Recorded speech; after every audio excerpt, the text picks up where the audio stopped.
जो राष्ट्रपति महोदय, राज्यपाल, मुख्यमंत्री के द्वारा आपके द्वारा प्रेषित किया जाएगा।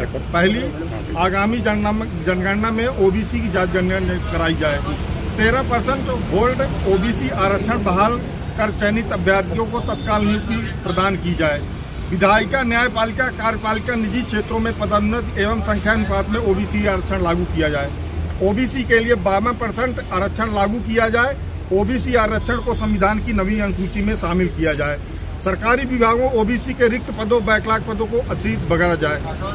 कॉलोजियम सिस्टम समाप्त कर सर्वोच्च न्यायालय, उच्च न्यायालय में जजों की भर्ती हेतु भारतीय न्यायिक सेवा में गठन किया जाए। संख्या अनुपात में पिछड़े वर्ग के लिए मध्य प्रदेश विधानसभा में 125 सीटें आरक्षित की जाए। किसान कल्याण हेतु गठित स्वामीनाथन आयोग की अनुशंसाएं एवं एमएसपी कानून को लागू किया जाए। ओबीसी वर्ग में जबरन जोड़े गए ट्रांसजेंडरों समुदाय को हटाया जाए।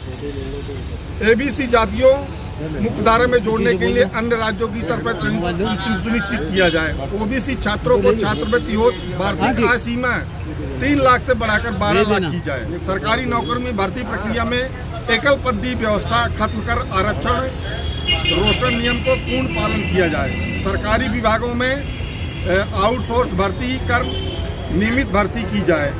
ईडब्ल्यूएस आरक्षण में ओबीसी को भी शामिल किया जाए, क्योंकि यह आरक्षण सबके लिए होना चाहिए। किसी ईडब्ल्यूएस सभी के लिए नहीं, सिर्फ सामान्य वर्ग के लिए है। तो ईडब्ल्यूएस का आरक्षण सभी के लिए लागू किया जाए, क्योंकि जो आरक्षण होता है वो सामाजिक पिछड़पन, शैक्षणिक पिछड़पन और आर्थिक पिछड़पन के आधार पर होता है। इसलिए हमारी मांग है कि ईडब्ल्यूएस आरक्षण में ओबीसी को भी शामिल किया जाए। जिला एवं तहसील स्तर पर ओबीसी छात्राओं के लिए सर्वसुविधा छात्रावास की व्यवस्था की जाए। बाबा आनंद स्वरूप द्वारा पिछड़े वर्ग के ऊपर संवैधानिक ऊपर माननीय मुख्यमंत्री को लेकर बाबा साहब भीमराव अम्बेडकर को लेकर आपत्तिजनक टिप्पणी की है। ये जो बाबा आनंद स्वरूप दुबे हैं, ये इन्होंने खुलेआम कई बार, एक तो बाबा साहब के ऊपर टिप्पणी कर चुके हैं और दूसरी बात अभी मुख्यमंत्री को इन्होंने कैंसर बोला है। तो एक संवैधानिक पद पर बैठा हुआ व्यक्ति, एक ढोंगी बाबा कैसे बोल सकता है मुख्यमंत्री के खिलाफ कि मुख्यमंत्री एक कैंसर है। तो इसकी हम कड़ी निंदा करते हैं और तुरंत इसकी गिरफ्तारी की जाए और जेल में डाला जाए। नहीं तो इसके ओबीसी महासभा देशव्यापी आंदोलन करेगी। ये चेतावनी है। हम ओबीसी का अपमान बिल्कुल नहीं सहेंगे। बाबा साहब लगातार अपमान कर रहे ग्वालियर हाई कोर्ट के वकील अनिल मिश्रा पर कार्रवाई की जाए। अभी हम लोग ग्वालियर में बहुत बड़ा आंदोलन कर रहे हैं, क्योंकि अनलगढ़ टिप्पणी की जा रही है बाबा साहब के खिलाफ।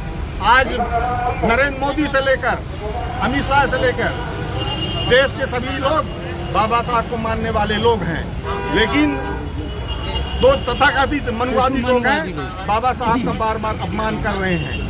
तो इनके खिलाफ तत्काल कार्रवाई की जाए। अगर इनको नेतागिरी करना है तो मैदान में आए और मैदान में चुनाव लड़ें। एक महंत का काम है, महंत का काम पूजा पाठ और धार्मिक स्थलों में बैठना, नेतागिरी करना काम नहीं। समाज को एक करना के ना के अलग करने को। अटॉर्नी जनरल प्रशांत सिंह पिछड़े वर्ग को गुमराह कर रहे हैं, इनको तुरंत से हटाया जाए।